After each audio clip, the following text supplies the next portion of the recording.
SM news के सभी दर्शकों को मेरा जय भीम, नमस्कार, आदाब, सत श्री अकाल।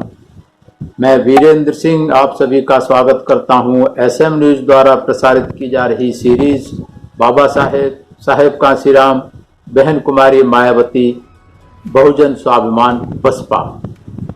बहन कुमारी मायावती ने ये क्यों कहा कि मनुवादी सामाजिक व्यवस्था हिंदू धर्म की रीढ़ है। मनुवादी सामाजिक व्यवस्था हिंदू धर्म की रीढ़ है, ऐसा बहन कुमारी मायावती ने कहा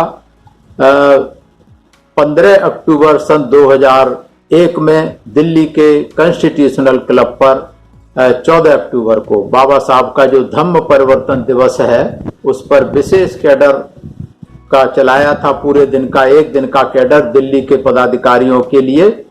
उसमें बहन कुमारी मायावती ने बहुत सारी चीजें, बहुत सारी बातें धर्म के बारे में बताई, धर्म परिवर्तन के बारे में बताई।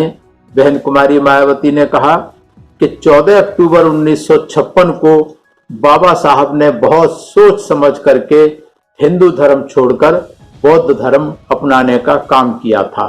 बाबा साहब का मानना था कि जिस धर्म में मानव को मानव ना समझाया जाता हो, जिस धर्म में सामाजिक गैर बराबरी हो, ऊंच नीच की व्यवस्था हो, छोटे बड़े की व्यवस्था हो, जातिवाद की व्यवस्था हो, वो धर्म ना तो देश के लिए अच्छा हो सकता है और ना ही समाज के लिए अच्छा हो सकता है। और बौद्ध धर्म अपनाने से पहले बाबा साहब डॉक्टर अंबेडकर ने करीब 21 साल हिंदू धर्म के ठेकेदारों को दिए थे कि वो अपने धर्म में कुछ बदलाव कर सकें। बाबा साहब ने 1965 को ये घोषणा की थी कि मैं हिंदू धर्म में पैदा हुआ, ये मेरे बस की बात नहीं थी, लेकिन मैं हिंदू धर्म में रहकर मरूंगा नहीं, ये मेरे बस की बात है। और उसके बाद बाबा साहब ने सभी धर्मों का अध्ययन किया, देश के और दुनिया के। उसके बाद 21 साल के बाद 14 अक्टूबर 1956 को धर्म परिवर्तन करने का फैसला लेना पड़ा। इसलिए लेना पड़ा कि इतने लंबे समय में बाबा साहब ने सोचा था कि हिंदू धर्म के ठेकेदार, हिंदू धर्म के जो उपदेशक और जो कर्ता धर्ता हैं, वो शायद कुछ नीतियों में परिवर्तन करेंगे, कुछ गैर बराबरी की व्यवस्था में परिवर्तन करेंगे।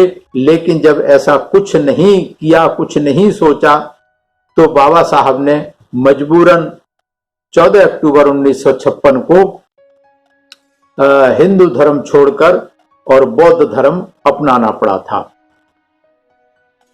बहन कुमारी मायावती ने कहा कि बहुजन समाज में SC, ST, OBC और धार्मिक अल्पसंख्यक ये सब मिलाकर के करीब 100 में से 85 हैं। और 100 में से 85 इतने बहुजन समाज के लोग ये सारे देश में सामाजिक गैर बराबरी का शिकार लंबे समय से होते रहे हैं। और ये जो सामाजिक गैर बराबरी है, ये मनुवादी व्यवस्था के कारण हुआ।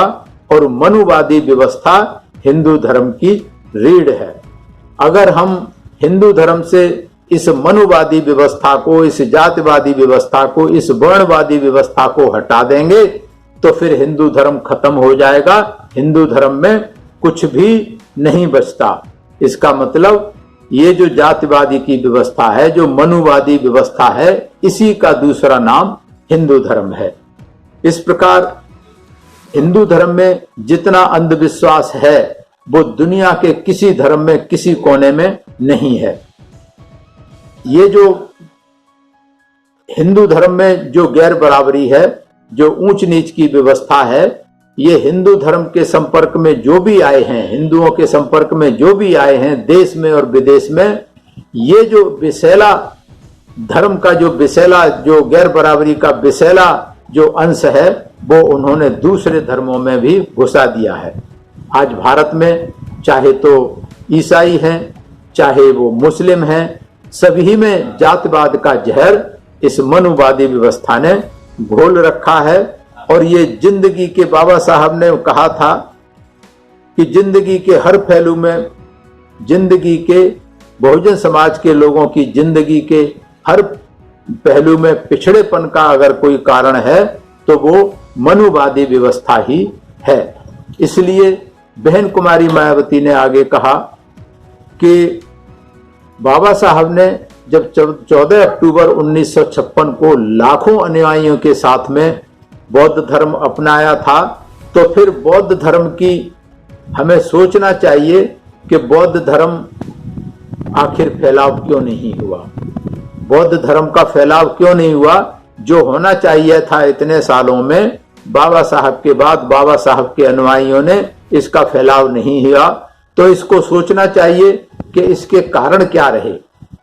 तो सबसे बड़ा कारण यह है कि बौद्ध धर्म के जो आदर्श हैं, बौद्ध धर्म का जो मार्ग है, बौद्ध धर्म की जो नीतियां और शिक्षा हैं, वो सभी की सभी हिंदू धर्म की नीतियों, हिंदू धर्म के सिद्धांत के लगभग खिलाफ हैं। क्योंकि बौद्ध धर्म मानवतावादी धर्म है, समता, स्वतंत्रता, सबको न्याय की बात करता है, लेकिन उसी तरफ दूसरी तरफ हिंदू धर्म गैर बराबरी की व्यवस्था का करता है, ऊंच नीच की व्यवस्था का पालन करता है। तो इनकी जो नीतियां हैं हमेशा खिलाफ संदेश जाती हैं। बौद्ध धर्म की नीतियां हिंदू धर्म के खिलाफ संदेश ये देती हैं। दूसरा है इसका कारण, महम कारण क्या है कि ये फैल क्यों नहीं रहा। तो बहन कुमारी मायावती ने इसका विश्लेषण किया और अपने जीवन के आधार पर उन्होंने कहा, जीवन के अनुभव के आधार पर कहा कि धर्म के तार जो है सत्ता से जुड़े हुए हैं, धर्म के तार सत्ता से जुड़े हुए हैं, जो कि पॉलिटिकल पावर की जो मास्टर चाबी है उससे जुड़ी हुई है धर्म की व्यवस्था।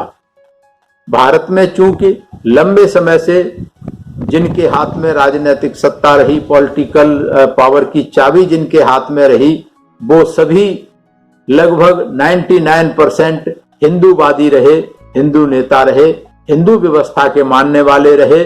तो उन्होंने सब तरीके से, चाहे तो सरकारी दूरदर्शन की बात हो या टीवी है या प्राइवेट चैनल है या प्रिंट मीडिया है, सोशल मीडिया है या रेडियो है, सभी पर किस्म किस्म के तरीकों से इस हिंदुत्व का ही प्रचार किया। टीवी पे जितने भी सीरियल आते हैं, आप सुबह सुबह अगर 4, 5, 6 बजे टीवी चलाएंगे, रेडियो चलाएंगे, कोई सा चैनल चलाएंगे, तो उस पे सिर्फ और सिर्फ हिंदुत्व का प्रचार ही होता हुआ नजर आएगा, उसके अलावा कुछ नहीं। जितने सीरियल आते हैं टीवी में, वो सीरियल भी 90% हिंदुत्व को बनाए रखने के लिए, हिंदू धर्म और मनुवादी धर्म की व्यवस्था को मजबूत करने के लिए ये दिन रात लगातार काम करते हैं। तो ये जो व्यवस्था है, ये जो धर्म के फैलाव की व्यवस्था है, ये सत्ता की चाबी से जुड़ी हुई है। तो बहन कुमारी मायावती ने कहा कि हमारे लोगों को बजाय उनसे उलझने के, हमारे लोग छोटे छोटे धार्मिक संगठन बनाकर गली मोहल्लों में और उनके माध्यम से उनसे उलझने का काम करते हैं। हमें उनसे उलझना नहीं है, हमें उनसे उलझना नहीं है। हमें उलझने की बजाय हमें बुद्ध धर्म को अपनाना, अपना के अपने जीवन में उसको उतारना है और मानना है। बुद्ध धर्म के सिद्धांतों पर, बुद्ध धर्म के रास्तों पर चलने की आदत डालें, अपने जीवन में जो है बुद्ध धर्म की शिक्षाओं को ढालने का काम करें। और बहन कुमारी मायावती ने यह भी कहा कि खासकर दिल्ली की उन्होंने बात की कि दिल्ली में धर्म के नाम पे, बौद्ध धर्म के नाम पे हमारे लोगों ने बहुत सारे छोटे छोटे, हर मोहल्ले में छोटे छोटे बौद्ध विहार बना रखे हैं, बौद्ध विहार बना रखे हैं। उनकी स्थिति भी अच्छी नहीं है। किसी की बाउंड्री हो गई तो उस पर मूर्ति नहीं लगी, किसी की मूर्ति हो गई तो उस पर छत नहीं पड़ी। इस तरीके से सभी खस्ता हाल हैं और ज्यादातर लोगों की कोशिश रहती है कि दूसरे जो मनुवादी छुटवैये नेता हैं, वहां के पार्षद हैं, एमएलए हैं या एमपी हैं या दूसरे रसूखदार लोग हैं, उनके सामने हाथ फैलाए खड़े रहते हैं कि बौद्ध विहार के लिए मदद करो। तो वो लोग खास करके चुनाव का समय जब आता है तो सारी पार्टियों के नेता और ठेकेदार दलाल वहां जाते हैं और वहां 10, 20, 50 हजार रुपए की मदद कर देते हैं, दे देते हैं मैनेजमेंट को, और उसके नाम पे पूरे मोहल्ले के वोटों को लूटने का काम करते हैं। तो बहन कुमारी मायावती ने कहा कि हमें, और जो आते हैं जिनको हम मुख्य अतिथि बनाते हैं प्रोग्रामों में, वो मनुवादी व्यवस्था के लोग होते हैं जिनको बौद्ध धर्म कभी भी पसंद नहीं आया, हजम नहीं हुआ, वो बौद्ध धर्म के दुश्मन हैं। ऐसे लोगों से ना तो हमें सहायता लेनी चाहिए और ना ही उनको अपने प्रोग्राम में बुलाना चाहिए। बहन कुमारी मायावती ने कहा कि बजाय उलझने के, उनके पास हाथ जोड़ने के, हमारे लोगों को पॉलिटिकल पावर की चाबी अपने हाथ में लेने के लिए काम करना चाहिए। जितना संघर्ष हम उनसे उलझने को करते हैं, छोटे छोटे संगठन बनाकर आपस में उलझने का काम करते हैं, उतनी ताकत अगर हम अपनी मास्टर चाबी हाथ में लेने के लिए उतनी मेहनत करें तो सरकार हमारी होगी। जब सरकार हमारी होगी तो फिर धर्म का फैलाव, धर्म का बदलाव हो जाएगा। हमें सिर्फ आपको जो सत्ता में बैठे लोग हैं उनको बदलने की जरूरत है। बहन कुमारी मायावती ने उदाहरण दिया कि जब उत्तर प्रदेश में सरकार बनी, बहुजन समाज पार्टी को सत्ता की चाबी मिली, पॉलिटिकल पावर की चाबी बहुजन समाज पार्टी के हाथ में आई, तो बुद्ध धर्म का इतना फैलाव हुआ जितना कि पिछले 50 साल में किसी भी सरकार ने कोई भी काम नहीं किया था। लेकिन जब बहुजन समाज पार्टी को मौका मिला तो बुद्ध के नाम पे, बुद्ध के से जितने चीजें जुड़ी हुई थी, श्रावस्ती जिला रखा, कुशीनगर जिला रखा, परोना का बदल करके, और वहां जो स्थल थे उनको विकास काम करने का काम किया। उनके नाम पे हवाई पट्टी बनाई गई, महापुरुषों के नाम पे जिले बनाए गए, यूनिवर्सिटी बनाई गई, कॉलेज बनाए गए, मेडिकल कॉलेज बनाए गए, बहुत सारे पार्क और स्मारक बनाए गए, जो मैं सोचता हूं मुझे बताने की जरूरत नहीं है, आप सभी लोग उन चीजों से परिचित हैं। अगर एनसीआर की बात करें तो नोएडा में ही आप देखेंगे बहुत बड़ा बहुजन प्रेरणा केंद्र बना हुआ है, जिसमें सभी महापुरुषों के, बुद्ध धर्म के सभी महापुरुषों के उसमें बड़े बड़े मूर्तियां लगी हैं, उनके बारे में सब कुछ दिया हुआ है। तो ये जब पॉलिटिकल पावर मिली और इधर 4 इंटर कॉलेज बनाए, गौतम बुद्ध बालक inter college, Panchsheel Balak inter college, Savitribai Phule inter college, Mahamaya inter college, और सबसे बड़ा यहाँ गौतम बुद्ध यूनिवर्सिटी बनाई, जो विश्व स्तर के, ये चारों इंटर कॉलेज और यूनिवर्सिटी ये विश्व स्तर के बने हुए हैं।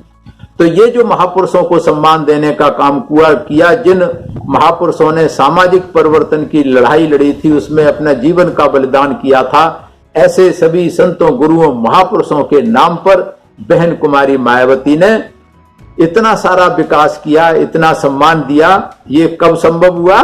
जब बहुजन समाज को, बहन कुमारी मायावती को पॉलिटिकल पावर की चाबी हाथ में आई।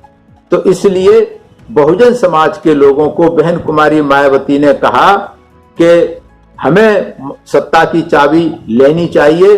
और जब बहन कुमारी मायावती ने ये सारे काम किए तो मनुवादियों को काफी तकलीफ हुई, और खास करके मनुवादी मीडिया को तो इतनी तकलीफ हुई कि तब से लेके और आज तक जब चुनाव आता है तो उन्हें वही दिखाई देता है कि हाथी दिखाई देते हैं, उसमें महापुरुषों की कितनी मूर्तियां क्या लगा है वो कुछ दिखाई नहीं देता। कॉलेज यूनिवर्सिटी बनाए हैं, हॉस्पिटल बनाए हैं, वो कुछ दिखाई नहीं देता सिवाय स्मारक और स्मारक में लगे हुए हाथी और उसमें मायावती की मूर्ति। तो इस तरीके से ये जो दुष्प्रचार करते हैं, ये इनकी तकलीफ को उजागर करता है कि ये नहीं चाहते कि इन महापुरुषों का, खास करके तथागत गौतम बुद्ध, पेरियार रामास्वामी नायकर और ये अपना ज्योतिबा फुले, साहू जी महाराज, इन्होंने इस धर्म की जड़ें उखाड़ने का काम किया था, इसलिए वो नहीं चाहते कि इन महापुरुषों को सम्मान मिले। लेकिन बहन कुमारी मायावती ने इसकी परवाह नहीं की, तनिक भी परवाह नहीं की, और पूरी मुस्तैदी के साथ, पूरी लगन के साथ जो उन्होंने करना था, 4 बार जो सरकार बनी उसमें पूरी तरीके से किया और मजबूती के साथ किया। इसलिए ये उदाहरण आप देख चुके हैं, प्रैक्टिकल सब लोग देख चुके हैं। इसलिए हमें राजनीति की मास्टर चाबी, पॉलिटिकल पावर की मास्टर चाबी अपने हाथ में लेने के लिए हमें काम करना चाहिए।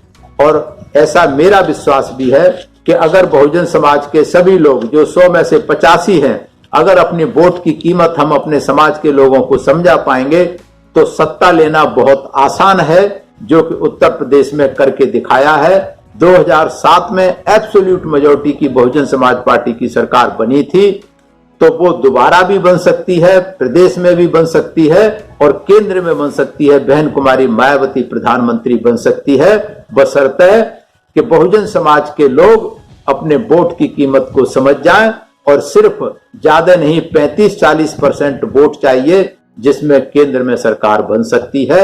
इसके लिए सभी लोगों को काम करना चाहिए। तो मैं इसी निवेदन के साथ कि हमें चाहे हम कुछ भी करते हैं, चाहे मजदूरी करते हैं, नौकरी करते हैं, व्यवसाय करते हैं या कुछ भी करते हैं, महिला हैं, पुरुष हैं, हम कुछ भी करते हैं, पढ़ते हैं, लेकिन हमें वोट की कीमत को समझना है, सत्ता की कीमत को समझना है। हर समय हर जगह उसके लिए काम करते रहना चाहिए। ये हमारी सबकी नैतिक जिम्मेदारी बनती है। और इसके साथ साथ आज जो बहुजन समाज पार्टी का कारवां रोकने के लिए बहुत सारे छुटभइये दलाल चमचे नेता पैदा किए जा रहे हैं, गाजर मूली की तरह ये पैदा किए जा रहे हैं और सब उत्तर प्रदेश में पैदा किए जा रहे हैं, चाहे वो महाराष्ट्र के रहने वाले हैं, चाहे मध्य प्रदेश के रहने वाले हैं, वो सब उत्तर प्रदेश में ही बहुजन समाज पार्टी को रोकने के लिए आना चाहते हैं। तो इससे हमारा बहुजन समाज, खास करके नौजवान हमारे, इससे जागरूक रहें, इन चीजों को समझें और बहुजन समाज पार्टी के कारवां को, पॉलिटिकल पावर को अपने हाथ में लेने के लिए हमें तन मन धन के साथ काम करना चाहिए। मैं धन्यवाद करता हूं एसएम न्यूज का, जो कि बहुजन समाज पार्टी और बहन कुमारी मायावती के संघर्षों के इतिहास को जन जन तक पहुंचाने का काम कर रहे हैं। और मैं धन्यवाद करता हूं एसएम न्यूज के सभी दर्शकों को जो कमेंट्स के द्वारा हमारा मार्गदर्शन कर रहे हैं। सभी को मेरा जय भीम, सभी मेरा प्रणाम स्वीकार करें। अगर आपने अभी तक हमारा चैनल सब्सक्राइब नहीं किया है तो सब्सक्राइब करें और घंटी का बटन बिल्कुल भी दबाना ना भूलें, ताकि सभी लेटेस्ट खबरें पहुंच सकें आप पे सबसे पहले।